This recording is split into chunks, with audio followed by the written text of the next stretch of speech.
할렐루야. 너무 반갑습니다. 1년에 한 번 이 자리 쓰면 두 가지 마음이 있어요. 첫째는 너무 기뻐요.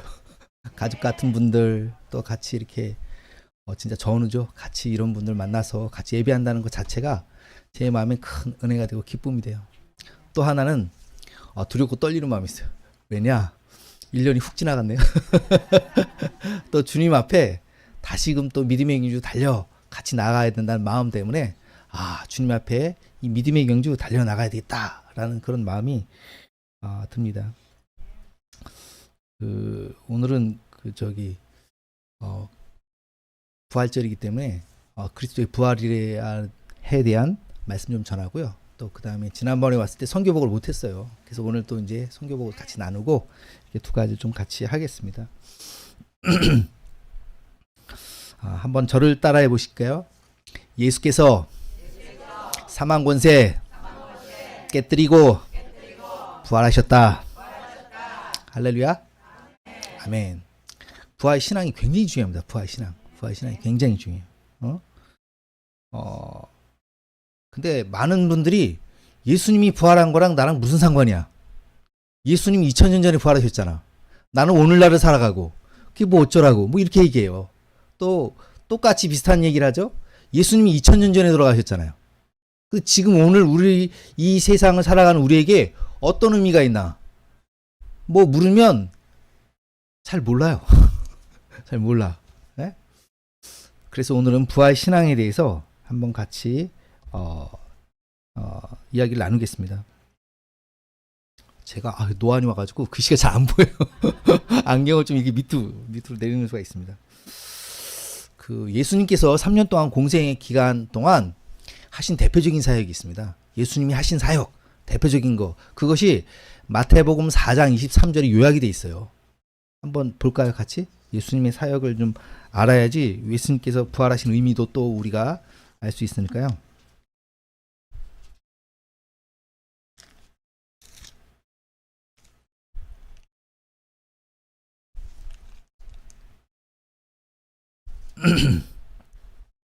예, 마태복음 4장 23절 우리 찾으셨나요? 예, 우리 같이 합독하겠습니다. 시작. 예수께서 온 갈릴리에 두루 다니사 저희 회당에서 가르치시며 천국 복음을 전파하시며 백성 중에 모든 병든 것 약한 것을 고치시. 아멘. 여기 보니까 예수님께서 세 가지 큰 사역하셨어요. 여기 보니까 뭐라고 나오죠? 온 갈릴리에 두루 다니사 저희 회당에서 가르치셨죠? 그 다음에 천국 복음을 전파하셨다. 사실은 복음은요, 천국 복음이에요. 하나님 나라에 대한 복음이에요. 천국 복음 전파하시고 그리고 모든 병든 것과 약한 자들을 고치셨다. 이게 대표적인 사역 세 가지예요. 예수님께서 이런 사역할 때 같이 따라가던 제자들은 어떤 마음이었을까요? 예수님 막 이런 사역을 하실 때 같이 옆에서 돕고 사역하고 있는 제자들은요, 굉장한 자부심이 있었어요. 예수님이 이런 사역을 하시는데 또 그 제자들이 그 능력도 주셨어요. 그래가지고 각 마을로 가서 사역하게 하시고 제자들은요, 얼마나 기뻤는지 모릅니다. 어느 정도로 생각했냐면 그 당시 유대 그 나라는 로마의 식민지에 있었잖아요. 그래서 그 로마 그 거대한 세계 제일 강국조차도 예수님께서 물리치시고 나라를 세우시고 그 나라를 세우실 때 제자들은 한 자리씩 다 차지할 거라는 그런 마음이 들 정도로 굉장한 자부심이 있고 또한 자랑이었고 또 예수님과 아주 평생 같이 계속 같이 하고 싶은 마음이 가득했어요. 얼마나 심했으면 야고보 두 형제 그 어머니가 나타나셔서 주님 나라 임하실 때 하나님 보좌 오른편과 왼편을 좀 주세요. 막 이런 정도로 청탁을 할 정도로 굉장히 예수님이 하신 사역은 어마어마했습니다. 대단했어요. 예수님이 끝까지 같이 잘 가셨으면 참 좋겠는데 안타깝죠? 예수님께 십자가 달려 죽으셨어요. 그러니까 제자들이 기대했던 모든 것 다 박살이 났어요. 그들은 마음이 어떤 마음이냐? 주님과 끝까지 간다. 그래서 주님 계실 때 한 자리도 차지하고 자기가 하고 싶은 것 하고 그 떵떵거리고 다 하겠다는 마음이었어요. 근데 그게 예수님이 십자가에 달려 죽으심으로 완전 박살이 났죠. 박살이 날 때 박살이 난 거로 끝난 것이 아니라 낙심했어요. 그렇게 3년 동안 따랐고 또 그분이 하실 것에 대해서 믿었고 그런데 죽으셨어요. 근데 죽기 전에 말씀해 주셨죠. 부활한다고. 그런데 그것도 의심했어요. 그러니까 제자들은 낙심했죠. 또 두려움이 있었습니다. 어떤 두려움이죠? 예수님을 죽인 그 종교 지도자들, 그들이 자기들도 죽일까봐 두려웠어요. 그래서 숨었어. 심지어는 에이씨 이렇게 된 거 그냥 원래 하던 거나 하자. 뭐 이렇게 해서 돌아갔어요. 원래 자기가 하던 일로 돌아가는 상태였어요. 우리 한번 볼까요? 요한복음 21장 3절. 요한복음 21장 3절.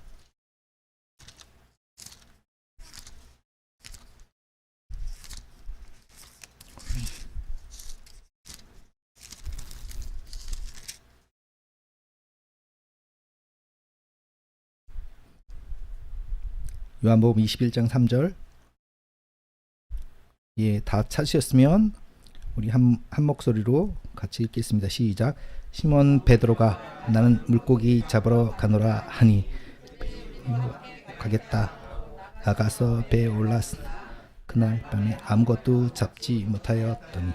아멘, 아멘. 예수님의 수제자 베드로잖아요. 베드로조차도 나는 물고기나 잡으러 갈래? 돌아갔죠.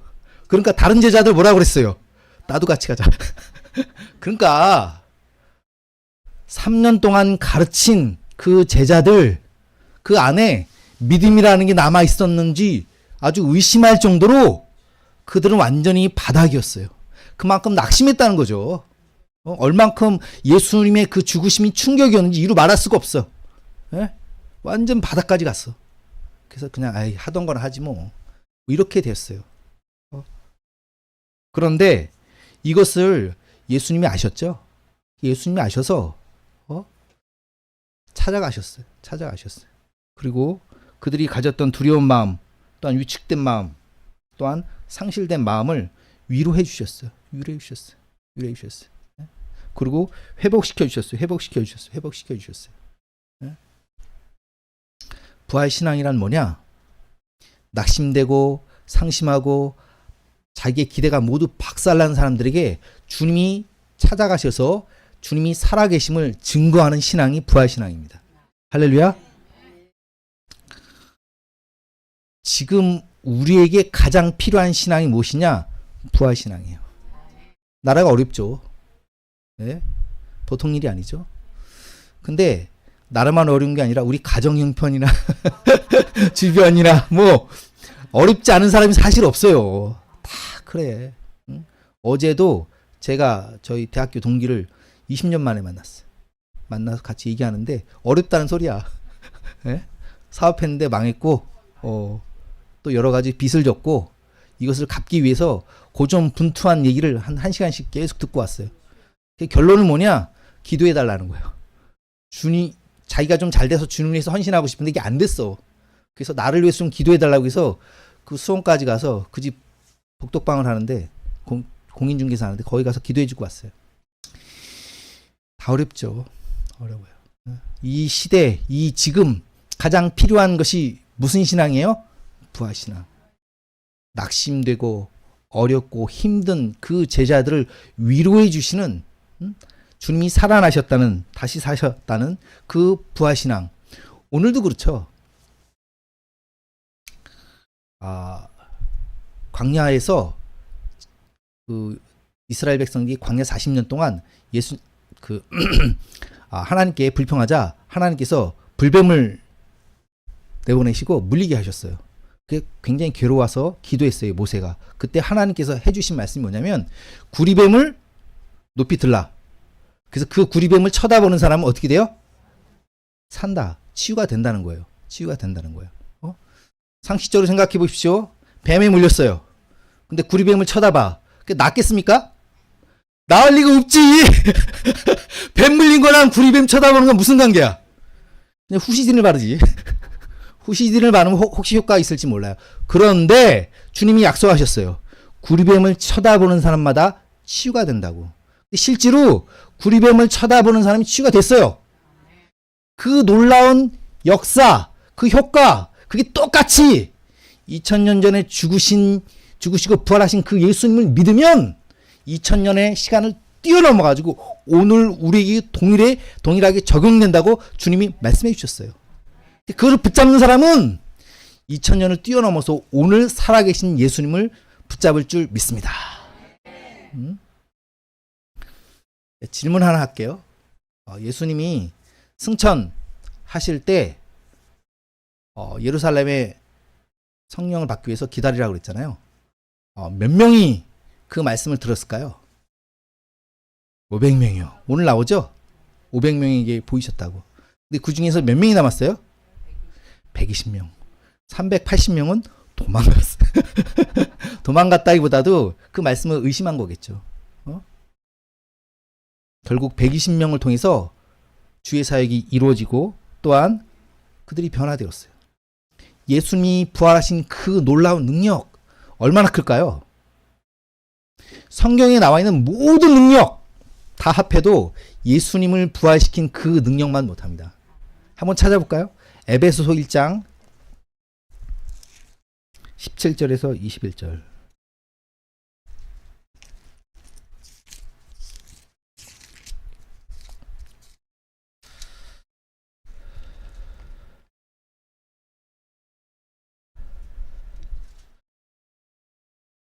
에베소서 1장 17절에서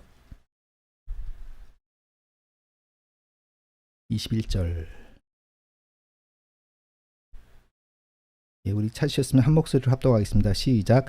우리 주 예수 그리스도의 하나님 영광의 아버지께서 지와 계시의 영을 너희에게 주사 하나님을 알게 하시고 너희 마음의 눈을 밝히사 그의 부르심의 소망이 무엇이며 성도 안에서 그 기업의 영광의 풍성이 무엇이며 그 힘의 위력으로 역사하심을 따라 우리에게 베푸신 능력이 지극히 크심이 어떤 것을 너희에게 알게 하시기를 구하노라.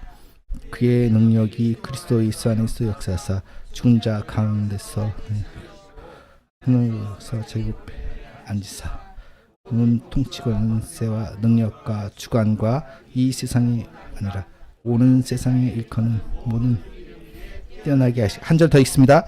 또 만물을 그 발 아래 복종하게 하시고 그를 만물 위에 그의 머리로 삼으셨느니. 아멘. 아멘.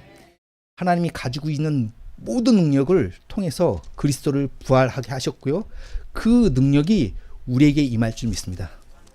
그래서 마태복음 28장에 보면 거기에도 부활신앙이 나요. 너희는 온 족속으로 온 민족으로 제자를 삼아 아버지 아들과 성령의 이름으로 세례를 주고 내가 가르친 모든 것을 분부하여 가르치게 하라 그랬죠. 보라 내가 세상 끝날까지 너희와 함께 하시리라. 그게 함께 한다는 말이요. 부활신앙이에요. 부활신앙. 예수 그리스도의 부활이 우리의 부활인 줄 믿습니다. 내가 주님과 함께 죽었으면 주님과 부활할 줄 믿습니다. 이 대한민국에 필요한 그 신앙, 부활신앙. 주님이 오늘도 함께 하시고 우리를 회복시키시고 또한 그 능력을 통해서 우리가 사단의 권세에 이길 줄 믿습니다. 지난번에 왔을 때 중국 공산당에서 잠깐 얘기했죠. 중국 지금 망하고 있어요. 지금 싸우고 있습니다. 빨리 망하길 기다리고 있어요. 그 중국과 우리나라는요 참 시소관계예요. 중국이 잘 되면 우리나라가 상대적으로 눌려 있어요. 또 중국이 상대적으로 망하면 우리나라가 잘 되는데 보통 중국이 한번 그 뒤집어지고 어려울 때 우리나라가 얼마 정도 부흥했는 줄 아세요? 역사적으로 보니까 200년을 부흥했더라고. 그러니까 중국이 지금 막 기울고 있죠. 시진핑 권력이 막 무너지고 공산당끼리 서로 지금 싸우고 있고 이번 7월까지 가느냐 마느냐 지금 뭐 난리예요. 그럼 그 권력이 무너져서 중국 공산당이 박살이 나면 뿌리가 마른 한국 공산당도 좌파 세력도 무너질 줄 믿습니다. 그래서 우리 견뎌야 돼. 낙심하지 말고 이 부활신앙 오늘도 우리와 함께 하시는 그 부활 신앙으로 붙잡고 승리할 줄 믿습니다. 할렐루야. 예. 그 말씀 이 정도로 하고요. 그 다음에 성경 보고 같이 좀 이렇게 나누겠습니다. 1년 동안 있으면서 어떤 사역을 했는지 같이 나누고 또 기도 제목을 나누겠습니다.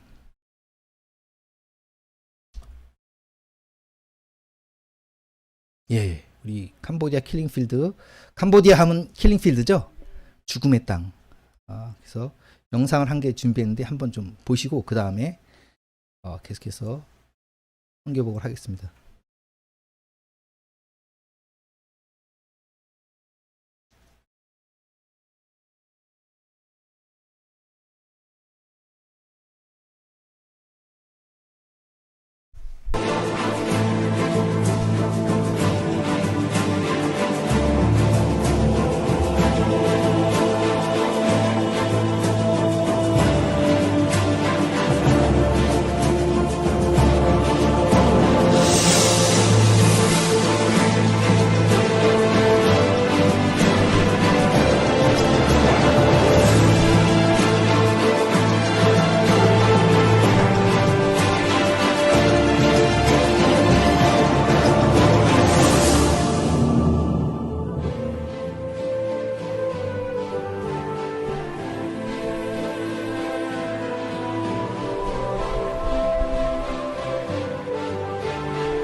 전 세계 역사 중에서 사람을 많이 잔악하게 죽인 사람이 3명 있다고 그래요.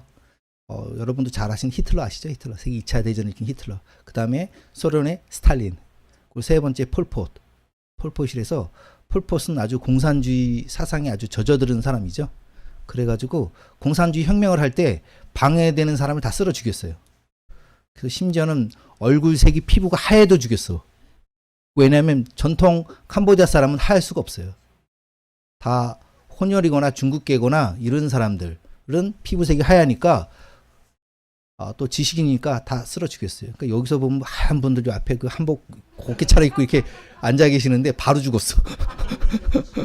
그리고 그 당시 1970년도에 그 안경 낀 사람이 얼마나 될까요? 예전에는 안경 꼈죠. 이거 굉장히 귀합니다. 이거. 그쵸? 우리가 잘 살고 나서 안경 낀 거지 예전에는 안경이 못 꼈어요. 안경 낀 건 뭐예요? 지식인이죠. 지식인은 반공산주의 세력이에요. 다 쓸어 죽였어요. 여기도 안경 쓰신 분 꽤 되시죠. 다 죽었어. 네? 그리고 헬로우 해가지고 헬로우 해서 알아들으면 죽였어요. 영어를 아는 것은 미국 스파이야. 몰아가지고 그냥 또 다 쓸어 죽였어요. 그래서 캄보디아의 기독교가 1923년도에 들어갔어요. 그러니까 재작년이 캄보디아 100주년이었어, 기독교. 그리고 올해가 102주년. 우리나라가 올해가 몇 년이죠? 140년. 얼마 차이 없어요. 그런데 캄보디아 공산화 혁명 중간에 한번 일으키면서 완전히 다 그냥 쓸려 나갔죠. 그래서 3년 8개월 짧은 기간 동안 죽고 다친 사람이 300만 명이에요. 짧은 그 전국에 흩어져 있죠. 사람 죽였던 그 장소가. 그래서 지난번 단기선교 오실 때 가보셨던 곳이 관광지로 개발된 곳뿐이에요. 사실은 전국에 그런 킬링필드 죽음의 장소가 흩어져 있는 거죠. 근데 이게 무슨 원인이었죠? 지도자 한 사람, 공산주의자 한 명 들어오니까 온 백성이 이렇게 다 쓸려 죽었어요. 이 사람 정권 잡기 전에 승려들, 목사들, 뭐 지식인들 얼마나 앞장서 가지고 폴포 편에 들어서 정부를 갖다 비판하고 사회를 비판하고 정의로운 척하고 깨어있는 시민인 척하고 얼마나 잘난 척했는지 몰라요. 근데 정권 잡으니까 어떻게 했어요? 그런 사람 먼저 잡아서 먼저 죽였어. 그런 사람 또 배반할 수 있으니까.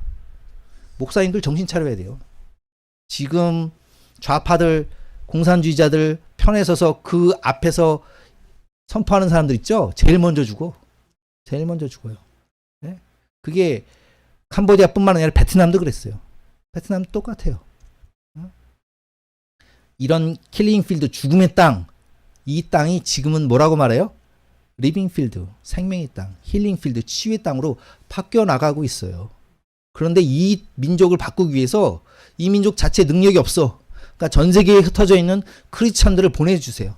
그렇게 보내주셔서 그 땅을 변화시켜 가고 있어요. 그리스도의 보혈만이, 복음만이. 우리가 그리스도의 복음의 빚진 자잖아요. 예? 1885년 4월 5일 날 아펜젤로 성사님, 언더우드 성사님 오셔가지고 부활절 날 오셔서 복음 전파하셨어. 이 민족이 변화됐어요. 완전히 변화됐어. 지금은 다른 나라와 민족을 도와줄 수 있는 여건이 됐어요.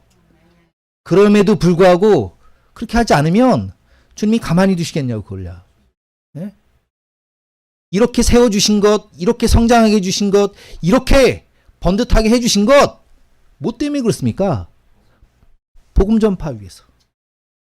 다른 민족을 또 세우기 위해서. 우리가 복음의 빚진 자잖아요. 복음의 빚진 자예요. 참 놀라운 게 오늘이 부활절인데 또 미국 선교사님도 부활절 날 들어오셨어. 그래서 부활신앙을 전파하셨어요. 140년 전에 한국을 한번 생각해 보십시오. 뭐가 있겠어요? 얼마나 교육을 못 받고 어리석고 참 그랬지만 그 민족을 변화시켰어요. 그래서 이제껏 하나님이 세우셨어. 이 은혜 감사하죠 진짜. 오늘 우리 김성민 목사님 대표 기도는 은혜가 넘쳤어요. 그냥 한 편의 설교야. 평상시에도 이러는지 아니면 저 왔다고 그냥 더 강조하셨는지 모르겠어. 예? 그 가슴에 뜨거움이 느껴져요. 저는 사람 만날 때 뭘 보냐? 이 사람 마음 안에 성령의 불이 있는지. 성령의 불이 있는 사람과요, 성령의 불이 없는 사람은 큰 차이예요. 성령의 불은요 아무나에게 임하는 것이 아니야. 부활신앙, 부활하신 예수님에 대한 신앙이 있는 사람이 안에서 성령이 임하는 거지. 뭐 아무나한테 막 임하겠어요? 우리 김성민 목사님 보니까 성령의 뜨거움이 있으셔. 그 울분, 예레미야가 그 외쳤던 그 울분, 참 은혜 받았어요. 은혜 받았어요. 너무 감사해요. 예? 우리 김 목사님뿐만 아니라 여기 앉아 계신 성도님들 다 똑같죠. 아멘.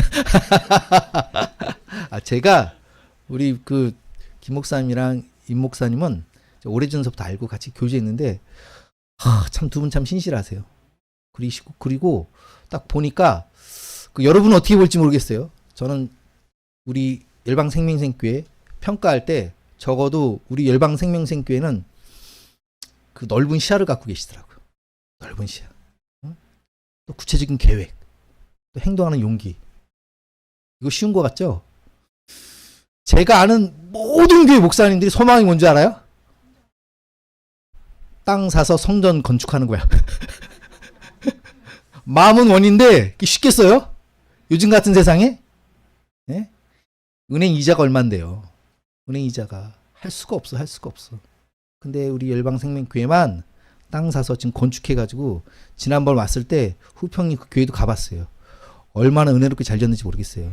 소망이 있죠. 사람이 소망이 있을 때 살아갈 힘이 생겨요. 소망을 잃으면 그 사람 죽습니다. 응? 부활신앙은 주님이 우리에게 소망을 주셨어요. 어마어마한 능력을 우리에게 주셨는데 그거 받고 낙심하지 말라는 거예요. 네? 나라가 지금 좀 어렵고 가정이 어렵고 형편이 어렵더라도 낙심하지 말라는 거예요. 가장 큰 범죄 중에 하나가 낙심하는 것입니다. 네? 실망하는 거예요. 그래서 보면은 세상에 있는 크리스천 종류는 세 종류죠. 응? 기도도 안 하면서 낙심하는 사람. 대부분 똑같아. 뭐 기도도 안 하면서 불평은 굉장히 많아요. 그 낙심하니까 불평하는 거겠지. 예? 두 번째는 어떤 사람이에요? 기도하지만 여전히 낙심하는 사람. 범죄예요. 그것도 큰 범죄예요. 세 번째 뭐예요? 기도하면서 낙심하지 않는 사람. 부활신앙은요, 우리에게 낙심하지 말라는 메시지입니다. 실망하지 말고 주님 붙잡고 주님이 주신 그 능력으로 감사하며 이겨나가라는 것이겠죠. 네? 돌이켜보면 캄보디아나 한국이나 복음 전파 기간 38년밖에 차이가 안 나요. 그런데 지금 두 교회를 비교하면요, 비교할 수가 없어요. 그만큼 큰 은혜를 베풀어 주신 거죠. 지금 나라가 어려운 건 사실이에요. 그러나 전체 140년 역사를 통해서 볼 때는 지금보다 어려웠던 시기는 많았어요. 그때마다 믿음의 선배들이 기도했고 매달렸고 눈물 흘렸고 자기 것을 헌신했고 매달렸기 때문에 주님이 도와주셨어요. 환난 날에 나를 부르라. 내가 너를 건지리니 내가 나를 영화롭게 하리로다. 그래서 이 나라 이 민족을 세워주시고 이제껏 인도해 주신 줄 믿습니다. 이러한 역사적인 흐름 가운데 우리 열방생명사님교회가 앞으로도 그런 선교의 사명, 말씀의 사명, 또 구국, 애국에 대한 사명 잘 감당할 줄 믿습니다. 그래서 캄보디아가 이런 내전을 통해서 20년 동안 학교를 못 다니니까 어떻게 되겠어요? 공부를 못하니까 무지하게 되고, 무지하니까 가난하게 되고, 가난하니까 질병에 휩싸였어요. 이게 사이클이 같이 돌아가는 거예요. 근데 그거를 갖다가 선교사님들이 93년도에 이제 들어가기 시작해가지고 그걸 깼어요. 무지와 가난과 질병을 깨뜨렸어. 부활신앙이죠. 네? 사망권세 이겼듯이 율법의 저주를 이겼듯이 그래서 그 민족이 지금 바뀌어 나가고 있습니다. 또 캄보디아에 있는 많은 청년들이 한국에 와서 일하고 있어요.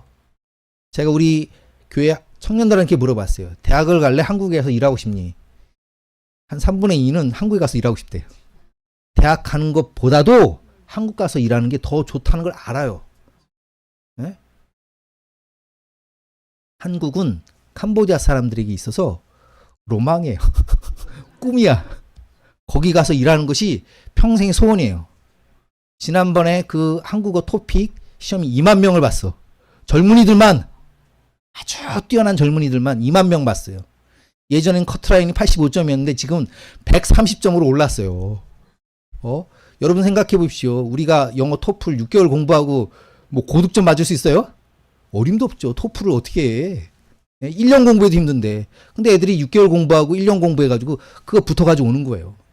뛰어난 애들이 와가지고 여기서 열심히 일해가지고 돈 잘 벌고 돌아가서 삶의 기반을 닦아요. 우리 교회 아이들도 지금 한 명은 이미 와서 일하고 있고, 예? 2명은 공부하고 있고, 한 명은 또 이제 이번에 붙었어요. 그래서 오려고 준비하고 있어요. 예.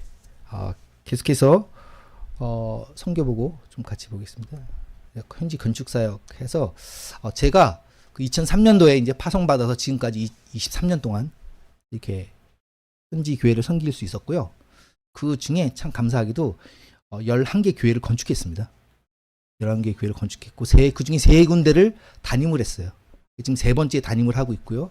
그래서 교회 건축해서 세워지면 현지 교회 넘겨주고 해서 지금 3번째 이렇게 은혜 가운데 참 감당하고 있고요. 사실은 원래 제가 학부 때 중국어를 전공해서 중국으로 가려고 그랬죠. 하나님 바꾸셨어. 근데 생각해보면 얼마나 감사한지 몰라요. 그때 중국 갔으면 어떻게 됐을까요? 벌써 쫓겨나서 딴 나라 갔어요. 제 동기들 선배들 중국 엄청 들어갔어요. 한 명도 남아있는 사람이 없어. 다 나와가지고 한국에서 개척교회 가거나 아니면 다른 나라로 갔어요. 그러니까 제가 왜 중국 안 가고 캄보디아 갔을까요? 뭐 좋게 말하면 하나님의 인도죠. 나쁘게 말하면 담임 목사님의 명령. 2002년도에 저는 중국으로 단기 선교를 갔고 그분은 캄보디아로 단기 선교를 갔어. 그러더니 갔다 와서 대뜸 하는 말이 중국 가지 말래. 캄보디아 가래. 좀 힘들었습니다. 그것 때문에. 근데 생각해보면 그때 담임 목사님께 순종한 게 지금의 축복을 받는 비결이었어요. 혹시 어렵고 힘들면요, 담임 목사님께 말하세요. 그냥 담임 목사님께 막 맡겨버려, 그냥. 그러면 30배, 60배, 100배 축복해 주셔요. 제가 그런 거예요. 근데 혹시 틀려! 걱정하지 마세요. 하나님 또 바꿔주셔요. 중요한 건요, 순종하고 열매를 거두는 거야. 우리가 항상 최선의 선택을 하고 가장 좋은 길을 선택할 수 없어요. 왜냐하면 우리 연약하기 때문에. 항상 최선의 길만 선택하는 건요, 뭐와 똑같냐면 로또야. 예? 복권 있죠? 우리가 어떻게 복권을 항상 맞을 수 있어요? 안 돼요. 그렇지만 좀 연약하고 실수해서 잘못된 길을 걷더라도 주님이 또 바꿔주시고 인도해 주시고 또 도와주시니까 그 길 가가지고 감사하고 협력하고 하는 거 아니겠습니까? 저도 지금 돌아보면 그때 중국 안 가고 캄보디아 간 게 지금까지 너무 감사해가지고 그 담임 목사님 돌아가시기 전에 이제 돌아가셨어요. 간증했어요. 저 캄보디아 보내주신 거 너무 감사하다고. 물론 그때야 이제 너무 가슴이 답답한 적도 있었지만 그래도 지나놓고 보니까 그래서 우리 임 목사님도 만나고 우리 김성인 목사님도 만나고 이렇게 좋은 교제 나누는 거 아니겠습니까? 예. 현지교회 예배 사역은 저희가 이거 이제 작년 크리스마스 때 같이 예배 사역. 그래서 청년들 나와서 이제 사역하고요. 또 끝나고 같이 애들이 뒤에 이제 얼마 안 되는 것 같은데 다 세 보면 300명이 넘어요. 바글바글해. 예. 전통춤 추는 거고요. 네. 이게 그 전통춤이지만 이 노래는 찬송가예요.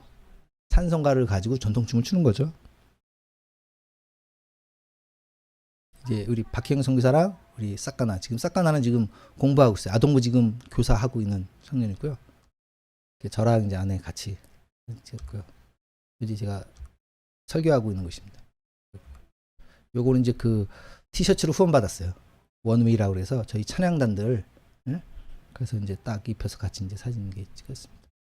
그리고 시계도 후원 받았어요. 현지인들이 그게 시계를 좋아하더라고요. 이제 한국 분들은 이제 핸드폰 들고 다니니까 시계 안 차고 다니잖아요, 많이. 근데 현지인들은 그렇게 시계를 좋아해요. 그래서 이거 후원 받아가지고 하나씩 또 다 이렇게 같이 나눴습니다. 이건 이제 달력, 2025년도 달력 같이 이렇게 나눴고요. 여기 이제 장학금. 근데 많이 못 줘요. 고등학생들은 5만 원, 중학생 3만 원 해가지고 한 달 학비 조금 보태라고 후원하고 있습니다. 장학증서 이렇게 같이 나눈 거고요. 이건 저희 기획위원회.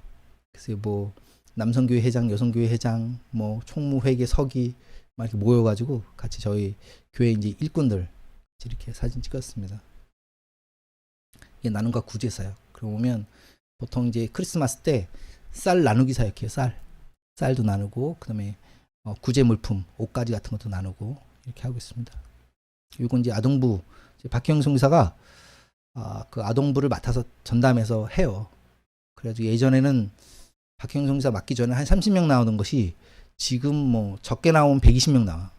많이 나오면 한 160명 나와요. 근데 올 때 그냥 오는 게 아니라 저희가 이제 과자를 한 봉지씩 준비해요. 이 과자 한 개가 아니라 이 비닐 하나에 한 4-5가지가 들어있는 거예요. 그럼 그거 준비하면 이게 1달러야. 1달러예요. 그런데 애들이 한 150명 오면 150달러예요. 그 돈이 세요. 그 세면 지금 환율이 달러당 1,500원으로 잡으면 거의 20몇만 원이에요. 매주 20몇만 원씩 나가는 거야. 근데 애들이 과자에 또 관장을 하잖아. 똑같죠? 그래서 그거 받으려고 일찍 오는 거예요. 아동부 예배가 8시에 있어. 근데 7시부터 와요.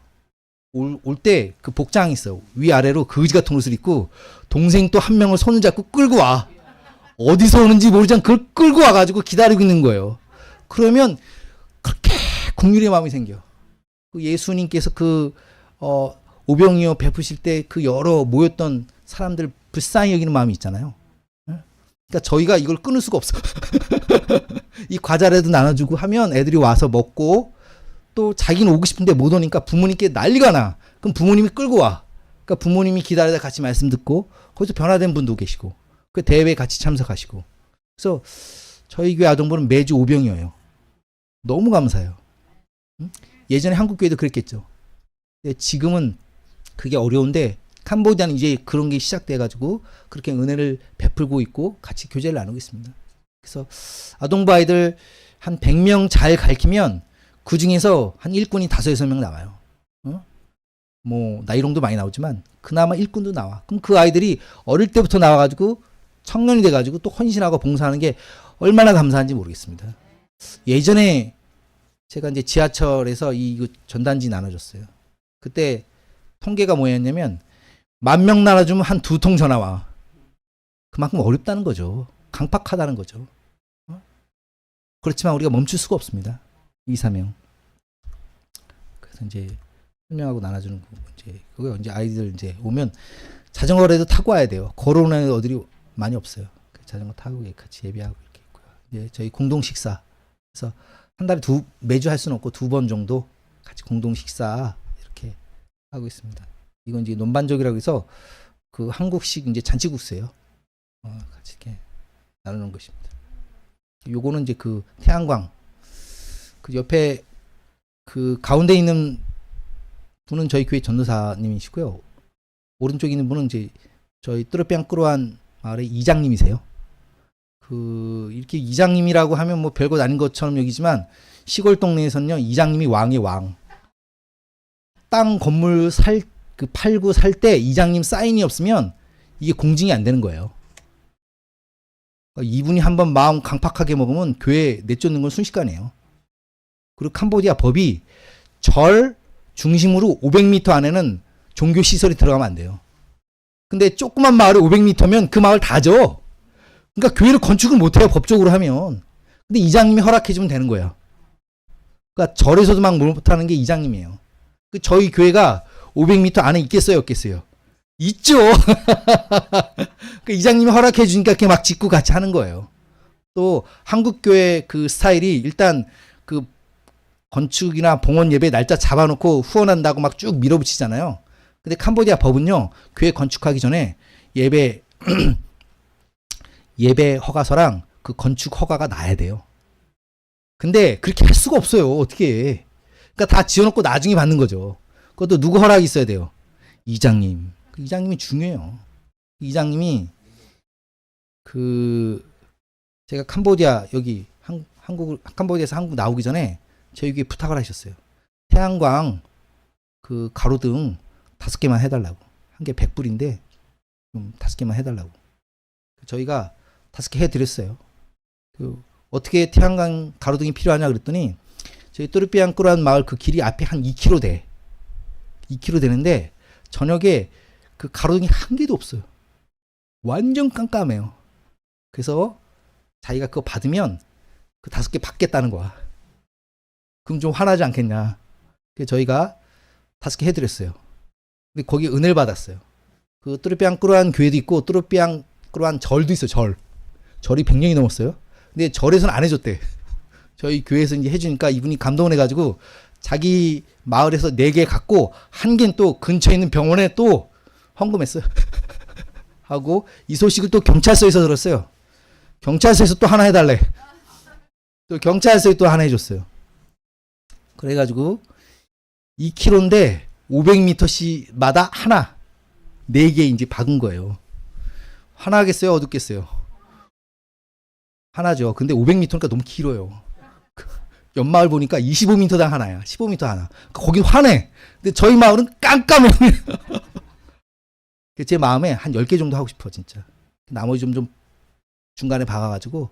그래서, 우리 교회가 마을을 위해서 그렇게 도움되는 일을 많이 못했는데, 이거 좀 하면 좋겠다라는 그런 마음을 갖고 있습니다.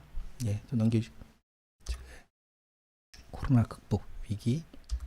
그래서 코로나 때 저희가 만나지 못하니까 너무 어려웠습니다. 각 구역별로 이제 통제를 하고, 그래서 코로나 때, 코로나 전에 여러 가지 일을 통해서 이제 간증이 몇 가지가 있는데, 그 한국에 있는 전세 사기가 있잖아요. 그 캄보디아도 비슷하게 집 주인이 그 건물을 팔고 나가버려요. 그 제가 그 10년째 살고 있는 그 현지인 플랫하우스라고 그러죠. 현지인 집. 현지인 집은요, 가로가 5m, 세로가 20m예요. 이게 프랑스식인데 요걸 갖다 한 5칸, 6칸 쭉 있는 거예요. 그 중에 한 칸을 빌려서 제가 렌트해서 사는 거야.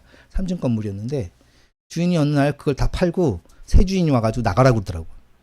그 대포집만 받고 이제 나가는데 한 달도 안 돼서 나가라고 하니까 집을 구해야 될 거 아니에요. 집을 구하고 짐도 정리해야 되는데 제가 그 당시에 가지고 있는 짐이 너무 많았어요. 그렇죠. 한 곳에서 10년 이상 살고 또 캄보디아 온 지 그때 벌써 한 17, 8년 됐으니까. 그 중에서 가장 어려운 짐이 책이요, 책. 이거 버릴 수도 없고, 갖고 갈 수도 없고. 그래가지고 생각해낸 게 뭐냐면 스캔하는 거예요, 스캔. 스캔해서 좀 보관하게요. 그 스캔하고서 보관하려고 그랬더니 이걸 재단을 해야 되잖아요. 그 재단기가 시원찮아가지고 이걸 칼로 하나하나 다 자르면서 이렇게 책으로 만들어서 그 스캔기에 넣어가지고 돈 세듯이 돌려가지고 이거 스캔을 했거든요. 그러면서 제가 보름 동안 그걸 작업을 하면서 먼지를 너무 많이 먹었어요. 그래서 생전 걸리지 않은 천식에 걸렸어요. 천식. 천식이 뭔지 몰랐는데 굉장히 지독한 병이더라고요. 기침이 나는데 이렇게 선풍기가 돌아가면 기침이 나요. 에어컨 밑에 있으면 기침이 나요. 이게 보통 불편한 게 아닌 게 잘 때 덥잖아요, 캄보디아. 그래서 에어컨을 틀면 제가 기침을 하니까 에어컨을 끄면 한 30분 있다가 아내가 더우니까 꺼. 그럼 제가 또 기침이 나잖아요. 그럼 또 꺼. 그럼 아내가 더우니까 또 켜. 그 밤새 서로 왔다 갔다 하는 거예요. 그리고 보통 이제 카페 같은 데 가면 에어컨 다 켜놓잖아요. 제가 들어가자마자 미친 사람처럼 기침을 해. 그러니까 막 주변 사람들 다 보고 빨리 나가라는 식으로 막 눈치를 주더라고요. 그리고 가정 예비 할 때도 에어컨을 꺼야지 설교가 되는데 끄면 너무 더워. 그러니까 애들이 또 견딜 수가 없어요. 너무 힘들었어요. 너무 힘들었어요. 천식. 그래서 용각산을 먹었어요. 용각산. 용각산이 딱 30분 괜찮아요. 30분에는 원래대로 기침이 나와요. 이거를 고치기 위해서 하나님께 기도했어요. 하나님께 기도했더니 하나님께서 비타민 C를 보여주시더라고요. 비타민 C. 그래서 그때부터 한 끼 먹을 때마다 3알씩 먹었어요. 하루에 9알. 많이 먹는 거죠? 한 달이면 270알. 한 2달 먹으니까 천식이 났어요. 천식 났고 그 다음에 새우 알레르기가 있었는데 알레르기도 많이 완화되고 좋아졌어요. 그 이후로 열심히 먹고 있습니다. 저 뭐 비타민 C에서 나온 직원 아닙니다. 간증 이렇게 하는 거고요. 그리고 나서 그 집을 넘기고 딴 집으로 갔는데 거기 이제 중국인 콘도 아니 현지인 주인이었는데 그 콘도 살면서 한 4개월 살았나? 그런데 똑같이 집 주인이 이 전체 건물을 3년 중국인들한테 렌트해고 도망가 버렸어. 제가 4개월밖에 안 살았잖아요. 그 집 들어갈 때 1년치 그 인터넷비 다 냈고요. 그 집 수리했고 시설 다 정비했고 뭐 케이블 깔았고 1년치. 그러니까 돈이 많이 들어갔어요. 이사비까지 들어가고. 그런데 집 주인이 그냥 중국인이 그 전체 건물을 3년 동안 렌트했다고 자기 위층에 살다 도망가 버렸어요. 그 다음부터 중국인들이 저를 협박했어요. 나가라고. 근데 제가 중국어 전공했잖아요. 그래가지고 이 사람들 욕하는 게 다 들려요. 그 왕빠딴이라고 아주 중국에 아주 이상한 욕이 있어요. 이러면 계속 욕을 해. 그리고 엘리베이터 타고 올라갈 때마다 막 협박하고. 제가 중학교 때 태권도를 했습니다. 싸움은 앉을 자신 있어요. 군대 3년 내내 태권도를 했어. 그 싸움은 이길 것 같은데 가족을 협박하더라고요. 딸이 둘이 있는데 계속 협박을 하고 엘리베이터 탈 때 같이 타서 들어와서 협박하고 견디다 못해 물러났죠. 그리고 어쩔 수 없이 또 다른 집을 얻었는데 참 감사한 게 그러고 나서 6개월 만에 코로나가 터졌어요. 어쨌건 그런 과정에 처음에 살았던 집은 코로나 기간에 레드존이라고 해서 아예 집 밖으로 나올 수 없었고 두 번째 그 중국인들이 산 건물은 옐로우존이라고 해가지고 노란색이서 한 집 밖으로 한 150m밖에 못 나오고 제가 마지막에 산 집은 그린존이라서 코로나 때 안전하게 잘 살 수 있었어요. 돌이켜보면 하나님께서 또 그렇게 인도해 주시지 않았나 뭐 생각을 하게 됩니다. 교회 재난은 저희 그 교회 중간에 그 잡목이 있어요. 70년 된. 근데 이게 우기 때 쓰러졌어요. 비 많이 오고. 이게 주일날 쓰러졌어. 주일날. 그래서 교회를 완전히 다 덮쳐버렸어. 완전히 덮쳐버렸어요. 이 고목이 예배 시간 1시간 전에 넘어졌어요. 근데 만약에 이 녀석이 넘어질 때 저 예배 시간에 교회 중간으로 넘어졌으면 저희 교회가 반으로 갈렸고요. 사람도 죽었어. 그런데 정확하게 예배 시간 1시간 전에 넘어질 때 가장 피해가 적은 쪽으로 넘어갔어요. 만약 뒤로 넘어갔으면 저희 교육관 있죠, 식당? 거기 덮쳤으면 그 음식 준비하는 장로님 돌아가셨어요.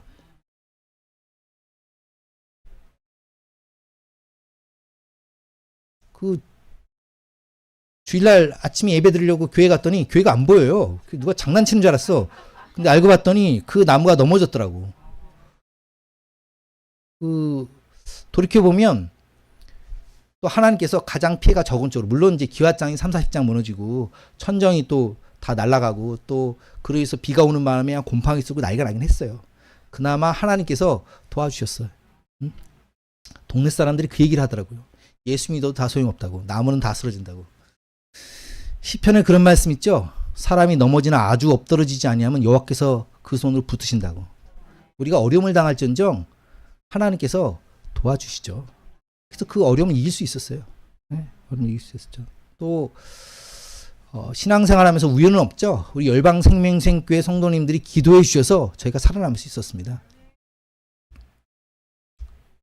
장로님이 이제 그 교회 들어간 입구가 막혀가지고 이제 칼로 베어내는 거예요. 깎아내는 거고요. 현지 신학교사요. 그래서 작년에 이제 현지 신학교에서 졸업식 날 이제 찍은 사진입니다. 현지인 목회자들 이렇게 졸업하는 거고요. 요게 이제 그 지난 학기에 제가 우리 현지 학생들 3학년들 요한계시록을 가르쳤어요. 그 이단에 빠지지 않도록 요한계시록을 가르쳤고요. 요 친구가 누구냐면 2016년에서 2020년까지 꼼봉친항 교도소에 갇혔던 친구예요. 저는 얼굴 기억 못해. 왜 기억 못하냐면 죄수복이 파란 죄수복을 입는데 죄수복을 입으면요 얼굴이 다 비슷하게 생겨가지고 구분이 안 돼. 근데 이 친구는 저를 기억하더라고. 제가 그때 교도소 사역했었는데 근데 이 친구가 교도소에서 예수 믿고 변화돼가지고 나중에 신학교 들어와가지고 3학년 때 만났어. 얼마나 반가운지 모르겠어요. 진짜. 이분이 위티라는 분인데 40살이 넘었죠. 뭐로 들어갔냐면 마약으로 넘어갔어. 마약으로 들어가서 한 4년 복역했다. 거기서 예수님 제대로 만나가지고 변화됐는데 또 주님께서 이렇게 변화시켜 주시더라고요. 응? 우리나라 속담에 그런 말 있죠. 다른 사람 손은 씻어주다가 내 손이 깨끗해졌다고. 선교의 원리가 그거예요. 내가 선교했다고 갑자기 막 축복이 많아 그렇지는 않아요. 그러나 내가 다른 민족을 위해서 열방을 위해서 기도했더니 하나님께서 내가 생각하지도 못한 부분에 간섭해 주셔서 도와주셔서 더 잘 되더라는 거죠. 세상 말로 하면 당구로 치자면 쓰리쿠션이에요. 쓰리쿠션. 직접 치진 않았는데 돌고 돌아서 결국은 하나님의 은혜와 축복이 우리에게 임하는 거예요.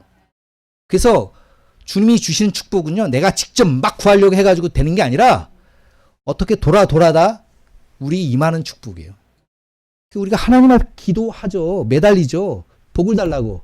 그런데 그 기도를 계속 꾸준히 하면 어떤 순간이 오냐?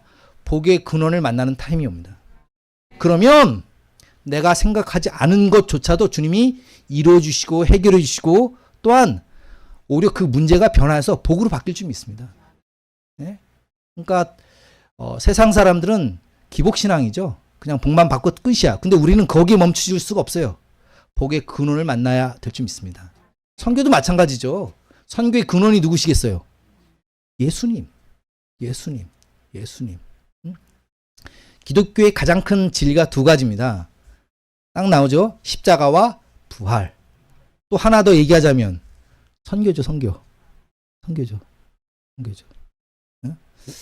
그 2006년도에 나왔던 영화 중에 비열한 거리라는 영화가 있어요. 그 조인성이라는 분이 나와가지고 제가 그 영화를 한번 보게 됐는데 조인성이 그 깡패 두목의 어떤 그 조수 역할 비슷한 거로 들어왔어요. 그래가지고 자기가 세상에서 성공하고 싶은데 어떻게 하면 세상에서 성공할 수 있는지 두목이 묻죠. 그러니까 두목이 얘기합니다. 어떤 얘기를 하냐면 너가 세상에서 성공하려면 두 가지만 잘하면 된다. 첫째, 내가 성공하는데 필요한 사람이 누구인가? 또한 그 두 번째, 그 사람이 필요한 것이 무엇인가? 저는 그 말에 은혜가 됐어요. 우리도 그렇죠. 우리가 이 세상에서 신앙생활 성공하기 위해서 필요한 분이 누구예요? 예수님이죠. 우리가 하는 모든 신앙생활은요. 주님 앞에 가까이 가기 위한 방편이고 도구예요. 고난 사순절 기간 동안 그 고난을 묵상하며 주님 앞에 더 나아가려고 애쓰고 힘쓴 것이 무엇이겠습니까? 예? 우리가 신앙생활하는데 가장 중요한 분 그 예수님과 가까워지기 위해서. 시편 73편 28절에 보면 주께 가까이 가는 것이 내게 복이라. 네? 어떤 분은요 말씀만을 통해서도 주님께 가까이 가죠. 어떤 분은 꼭 고난이 있어야 주님께 가까이 가는 분이 있어요. 어려움이 있고 환란이 있고 그러면 또 죽어라고 또 주님 앞에 가까이 가. 뭐가 낫겠죠? 말씀만 듣고 주님께 가까이 가는 게 최고야. 네? 그런데 평균적으로 보면 사람이 또 말씀만 듣고 주께 가까이 가는 게 아니라 한 40년은 고생해야 주님 앞에 가까이 간다고 이스라엘 백성이 얘기해 줬어요. 40년. 근데 조금 교만한 분은 어떻게 돼요? 좀 늘겠죠? 일찍 깨달으면 좀 줄겠죠? 그러니까 가장 좋은 건요. 말씀과 기도를 통해서 성만찬을 통해서 금식을 통해서 주님께 가까이 가는 것이 가장 행복해. 그런데 그냥 여러 가지 어려움을 통해서 물론 그것도 감사하긴 한데 이제 그걸 이제 뛰어넘어야 되겠죠. 뛰어넘어야겠죠. 그리고 아까 말씀드렸던 세상에서 성공하기 위한 두 번째 뭐죠? 내가 성공하기 위해서 필요한 사람. 두 번째 그 사람이 필요한 것, 원하는 것. 예수님이 원하시는 게 무엇이겠어요? 마가복음 16장 15절에 보면 너희는 온 천하에 다니며 만민에게 복음을 전파하라. 이 선교 사명이에요. 선교 사명. 승천하시기 전에 마지막으로 주신 것이 너는 모든 민족으로 제자를 삼아 아버지 아들과 성령의 이름으로 세례를 주고 내가 분방한 모든 것을 가르쳐 지키게 하라. 보라 내가 너야 끝날까지 함께 하리라 하고 부활신앙으로 딱 도장 찍어주셨어요. 이 선교 사명 우리 열방생명생교회 이름도 얼마나 잘 지었는지 제 모교회가 이름이 생명생교회예요. 생명생교회. 여기는 뭐예요? 열방. 저 모교인 좀 죄송하지만 어떤 이름이 더 좋아요? 열방이 붙었잖아요. 열방이 붙었잖아요. 이게 벌써 열방은요 선교하겠다는 의미예요. 선교하겠다는 의미고 복음 전파하겠다는 게 딱 붙어 있죠. 네? 주님이 우리의 생명샘 되신 것은 주님의 죽으심과 부활 때문에 그런 거고 이 사명을 감당하기 위해서는 열방에 복음 전파하는 거죠. 가까이 선 우리 주변의 이웃들에게 전파하는 것이고요. 꿈통치낭 파란 저 죄수복 입었죠. 여기서 왼편에 보면 이게 명찰이 있어요. 빨간색은 중형이에요. 7년. 그다음에 노란색, 그다음에 파란색이 있어요. 이렇게 하늘색이 나눠져 있어요. 그래서 노란색은 한 5년. 그다음에 이제 하늘색은 좀 약한 거로 해서 이렇게 붙여 있습니다. 이 친구는 신학교 들어왔는데 어렸을 때 발목지레를 잘못 건드려서 두 손이 다 나갔어요. 그럼에도 불구하고 주님 만나서 변화됐어요. 그래서 손은 없지만 주님께 헌신하기 위해서 신학교 와가지고 열심히 공부하고 있습니다. 졸업할 날이 얼마 안 남았어요. 다른 일하고요. 우리 열방생명교회 단기선교사역 작년에 오셨죠? 아주 그냥 많이 오시진 않았지만 그 한 분 한 분 일당 100이었어. 일당 100이었어. 우리가 이거 그 전에 오셨을 때 찍은 사진이 킬링필드 가서 같이 찍은 거고요. 요거 이제 작년에 오셔서 저희 교회 앞에서 이렇게 찍은 거고요. 이제 집회할 때 우리 임사랑 목사님 말씀 전해주시고 또 이제 같이 참석했던 사람들 이렇게 그 당시 왔던 빠글빠글 왔어. 진짜 얼마나 왔는지 진짜 이때도 한 300명 넘었어요. 그리고 그 현지 학교 찌를 넘고 학교 가서 여러 가지 사역을 같이 했어요. 제가 이거 사역하면서 놀란 게 한 가지가 뭐냐면 저 앞에 한복으로 곱게 차려입은 저 두 분 이렇게 보면 얌전하시고 참 조숙하시고 차분하실 것 같은데 응원단장 세웠더니 그냥 막 입에 개거품을 물고 막 응원하는데 말도 안 되는 잘 모르는 캄보디아를 어디서 배웠는지 막 와가지고 막 그냥 응원을 얼마나 열심히 했는지 현지 학생들이 아주 열광을 했어. 야 진짜 대단하셔요 진짜. 루디아 전사님 우리 노엘리사 전사님 진짜 아줌마들 그 마음 같아서는 저희 교회 전속 응원단으로 그냥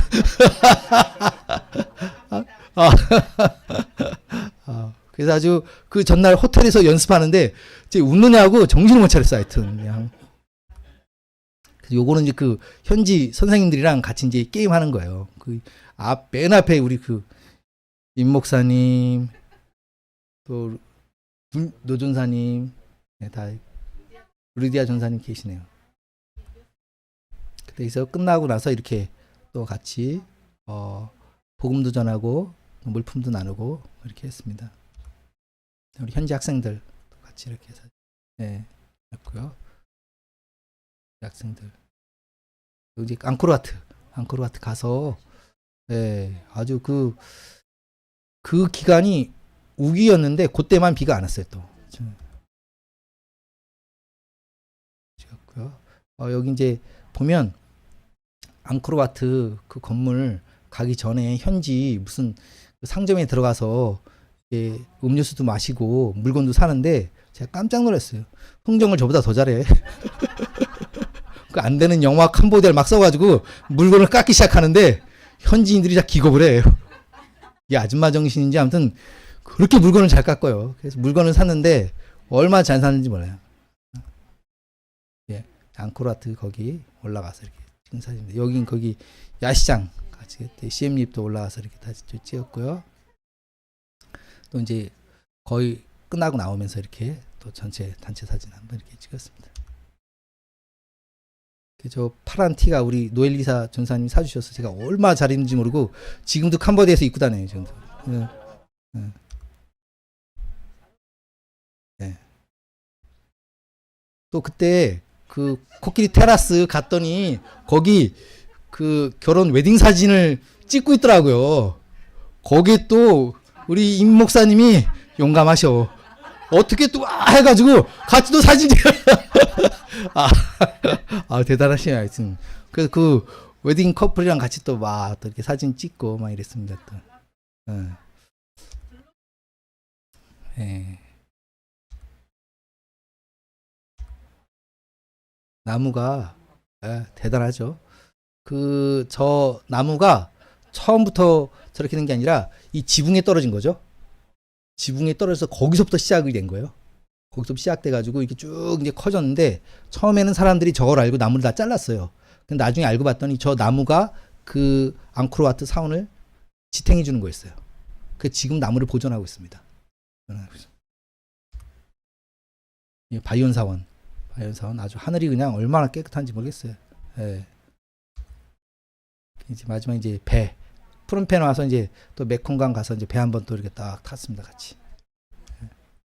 우리 하은이 예. 예. 그다음에 인제 양성사역 여호수아 장학회 요건요. 그래서 아까 말씀드렸다시피 요 친구는 지금 그 경북 칠곡에 가서 그 가구 회사에서 일하고 있어요. 시험 붙어가지고 우리 전사님 여자 전사님의 아들이에요.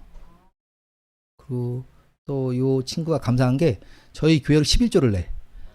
얼마나 감사한지 모르겠어요. 네, 할렐루야. 요 회사가 JS 퍼니처예요. JS 퍼니처에서 공장이고요.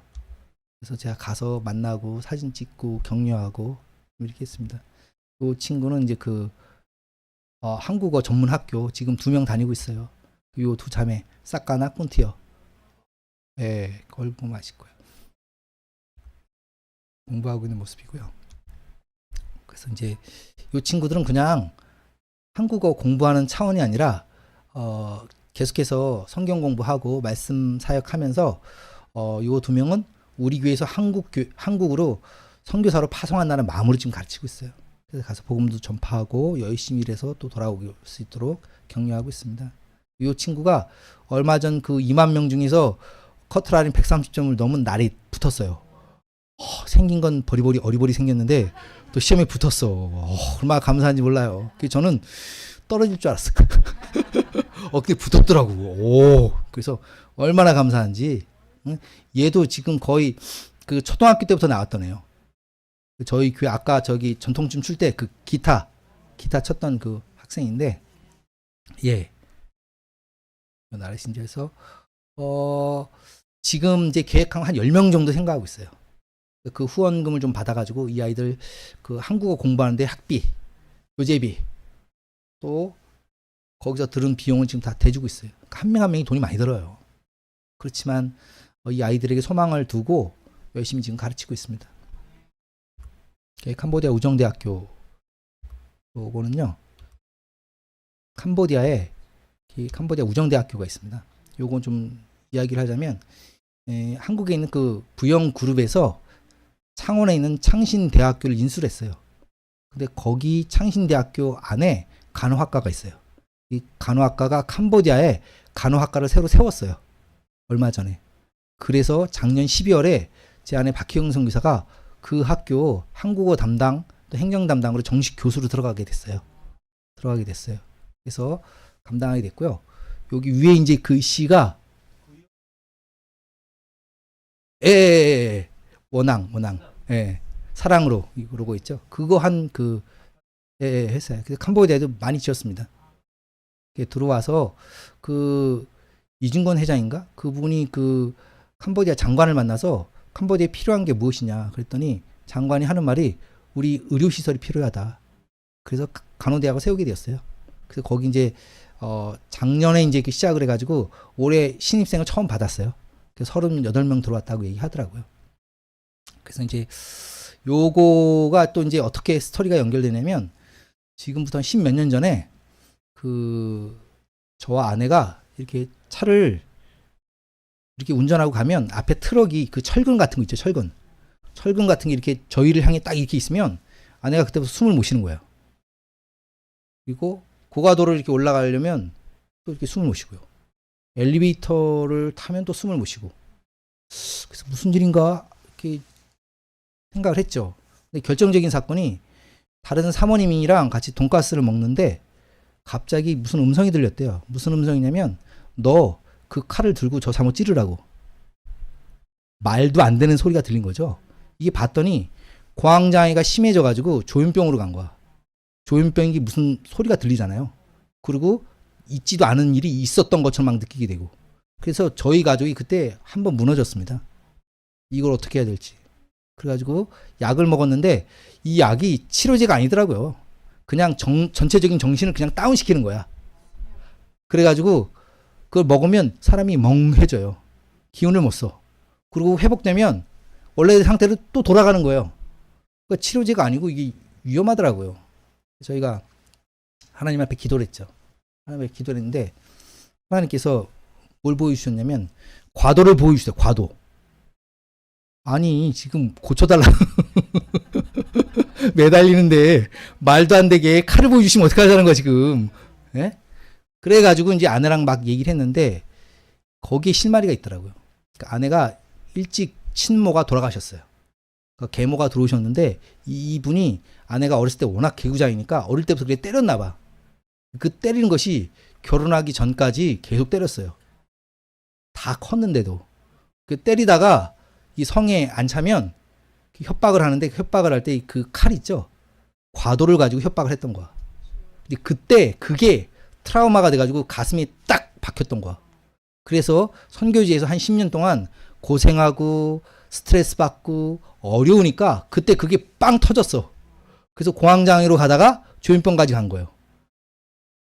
아이고 하나님 살려주세요. 도와주세요. 매달렸죠. 매달렸죠. 그 당시 마침 캄보디아 그 왕립대학교를 다니고 있는 중간이었어요. 그래서 저희가 기도했어요. 하나님 이 병 고쳐주면 우리 대학생들에게 복음 전파하겠습니다. 고쳐주십시오. 캄보디아는요 그 노방전도가 안 돼요. 도시에선. 저희가 이제 캠퍼스 대학 가서 전하려면 수위가 나가라 그래요. 앉아서 뭐 이게 복음 사역 나누고 이게 안 돼요. 그런데 포지션이 있으면 건드리지 못해요. 왜냐하면 그 교수를 중심으로 해서 어떤 동아리 같은 거 만들 수 있잖아요. 뭐 우쿨렐레라든지 이런 동아리 만들면 그 안에서 활동하는 거기 때문에 못 건드려요. 그래서 하나님께 기도했는데 감사하게도 하나님께서 들어주셨어요. 그래서 그때 그 공황장애와 조현병이 거의 회복이 됐어요. 회복이 됐어요. 그래서 몇 년 동안 비행기를 못 탔어요. 무서워가지고. 회복이 돼서 또 이렇게 또 대학에 들어가게 돼서 가르치게 돼가지고 얼마나 감사한지 모르겠습니다. 네? 지금 이제 가운데 있는 분이 학장, 왼편에 있는 분이 이제 현지인 부학장 이렇게 있습니다. 요 아까 장학증서 나눠줄 때 제일 왼편에 있던 저 학생이 티다예요. 티다. 저희 청년부 회장. 이 아이가 저희 아내 그 대학 정교수 들어가기 전에 그 꿈이 뭐였냐면 의대 들어가는 거였어요. 그런데 나중에 아내가 들어가고 학교 들어가고 나서 고백을 하더라고요. 자기가 우리 박형 형사님 들어간 학교 학생으로 들어가고 싶다고. 그래가지고 시험을 봐가지고 구등했어, 구등. 원래는 수석 하고 싶다고 했는데 그건 안 됐어요. 그래서 구등해가지고 지금 그 학과에 부과 대표가 됐어요. 그래서 이 아이를 중심으로 거기 전체 이제 학생과 같이 그런 기독교적인 모임을 갖고 또 그런 걸 통해서 복음 전파할 수 있게. 감사한 게 무슬림 학생들은 다 떨어졌어. 한 명도 없어요. 꽤 많이 지원했거든요. 싹 다 떨어지고 저희 학생은 들어가고 해서 얼마나 감사한지 모르겠습니다. 그래서 저희 교회 청년이 대학을 가든지 아니면 한국 와서 일을 하든지 여러 가지 좋은 길이 열려서 얼마나 감사한지 모르겠습니다. 우물사역. 그래서 저희는 이제 캄보디아에 우물 파주는 사역을 하고 있습니다. 캄보디아가 큰 강, 메콩강이랑 또네삽 호수강이 있는데 안타깝게도 물 부족 국가예요. 그래서 우물 한 개 100만 원 정도 해가지고 우물 파주는 사역하고 있습니다. 가족과의 사역은요. 저희가 이제 2003년도 파송됐을 때 저희 큰딸 4살, 작은 딸은 이제 100일 지나자마자요. 그래서 이제 캄보디아 가는데 지금 이제 많이 컸죠. 지금 이제 초등학교, 현지 초등학교 다닐 때. 그 현지 초등학교 예전에 수알링에서 베트남 국경 지역이 있을 때 현지 초등학교를 보냈는데 이때도 좀 아픔이 있었어요.